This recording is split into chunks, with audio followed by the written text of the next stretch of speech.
Go with me to the Florida State Fair on the first day. So here's what I wore to the fair.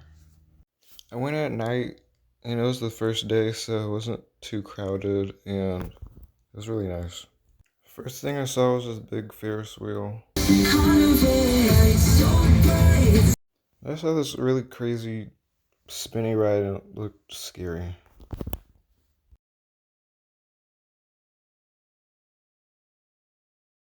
Then I saw some animals in the petting area.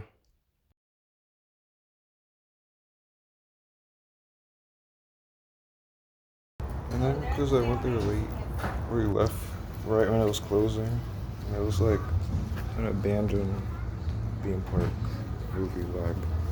And that was my night at the fair.